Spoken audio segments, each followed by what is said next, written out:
Olha, sobre essas projeções, a gente conversa agora com o Luiz Felipe Vital, estrategista-chefe de macro e de dívida pública da Warren Investimentos. Luiz Felipe, seja muito bem-vindo, é sempre um prazer dividir tela com você. Bom dia, Vitor. Um prazer estar aqui com você também. Luiz Felipe, eu queria começar perguntando exatamente sobre essa série de aumentos que a gente acompanhou ao longo das últimas semanas e, evidentemente, agora na esteira também de algum tipo de acordo, pelo menos essa é a perspectiva, em torno do fim da guerra e algum tipo de perspectiva sobre uma normalização do fluxo de petróleo pelo Estreito de Hormuz. Eu queria entender se esses fatores que tangem a guerra no Oriente Médio, eles estão contidos exatamente nessa manutenção agora das previsões, tanto para a taxa básica de juros, quanto também para a inflação, depois de 15 semanas de alta. Sem dúvida, Vitor. E eu diria que esse é o principal fator. A gente veio nessas 15 semanas de alta e a gente só teve notícias ruins sobre inflação. Então a gente vinha com um noticiário que tinha El Niño, depois o noticiário que trazia impactos de PEC 6 por 1 e o petróleo. E o petróleo ali estacionado muito próximo do patamar de US$ 100 o barril. Isso pressiona energia, pressiona combustíveis e traz um impacto grande para a inflação. O que evoluiu no cenário desde a última semana, principalmente? Um avanço importante no conflito no Oriente Médio. Um avanço no sentido de que vai haver algum nível de negociação, abertura do Estreito de Hormuz, uma passagem livre dos navios comerciais, e isso faria com que o petróleo caísse. E foi de fato o que a gente viu no mercado. O petróleo agora ele é negociado em patamar abaixo de US$ 80 o barril. Então isso traz um alívio muito grande para a inflação, inclusive inflação de 2026. Principalmente a inflação de 2026.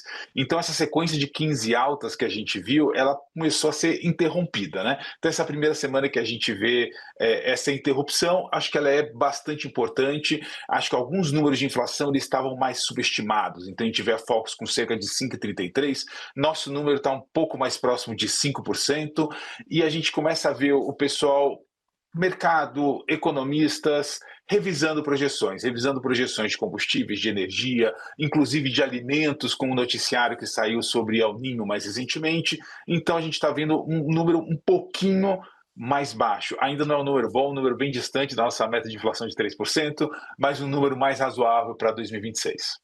Luiz, e dentro dessa leitura um pouquinho mais otimista do que a maioria do mercado que vocês trazem, queria entender se na visão da Warren haveria espaço para mais cortes do que esse projetado e trazido pelo Boletim Focus, né, de 0,25 ponto apenas até o final do ano, ou se esse patamar de 14% projetado agora pelo Boletim Focus seria de fato as previsões de vocês também para uma Selic terminal em 2026.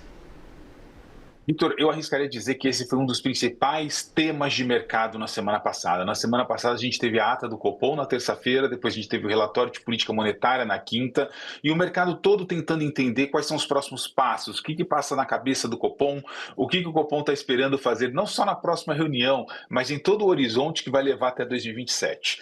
E o que a gente tem muito claro na mensagem do Banco Central é o seguinte: para trazer a inflação à meta no quarto trimestre de 2027, o Banco Central precisaria dar um choque muito forte nos juros.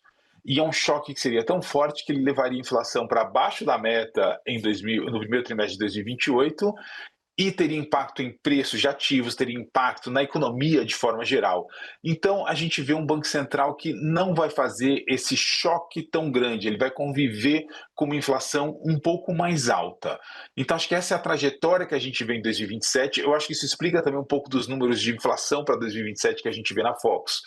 Agora, o que a gente espera de próxima reunião? Qual vai ser a próxima decisão do Copom? A gente está vendo o Copom cortando juros num cenário onde a inflação está se deteriorando, os números de inflação no cenário do Banco Central, nas expectativas de mercado, se deterioraram quando a gente olha para 2027, principalmente, e a atividade econômica começou a retomar um pouquinho, dar uma aceleradinha na margem. Então, isso, em geral, tira o espaço do Banco Central de continuar cortando juros. Qual que é a justificativa que o Banco Central trouxe, inclusive para esse último corte que ele fez há 2 semanas? É que a taxa de juros no Brasil está tão alta, está tão restritiva, que mesmo vendo um cenário mais negativo, ainda existe espaço para um ajuste marginal. E acho que o que a maior parte do mercado está vendo é que esse ajuste para um espaço marginal em meio ao mercado, em meio a um cenário de inflação deteriorando, em meio à atividade reacelerando, isso está chegando muito próximo do fim.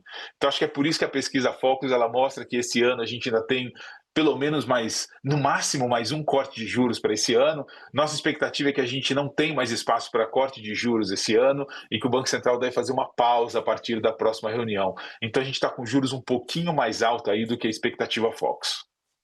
A gente está conversando, evidentemente, sobre todas essas pressões que vêm do outro lado do mundo, né? Um cenário geopolítico bastante adverso, mas a gente está esquecendo de conversar sobre eleição aqui no Brasil. Eu queria entender se o mercado já está precificando a corrida eleitoral, que a gente sabe que promete sempre, né, bastante volatilidade, ou se por tanto o presidente Lula quanto o incumbente, né, o senador Flávio Bolsonaro, estarem ali, já serem personagens conhecidos do cenário político, se exatamente por essa experiência de um governo Bolsonaro recente, evidentemente conhecermos Lula de 3 mandatos, se isso tem pelo menos arrefecido um pouco essa precificação dos ativos.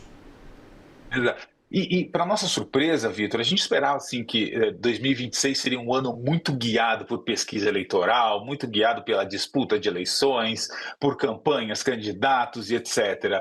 E para nossa surpresa, isso tem sido muito mais fraco do que o esperado.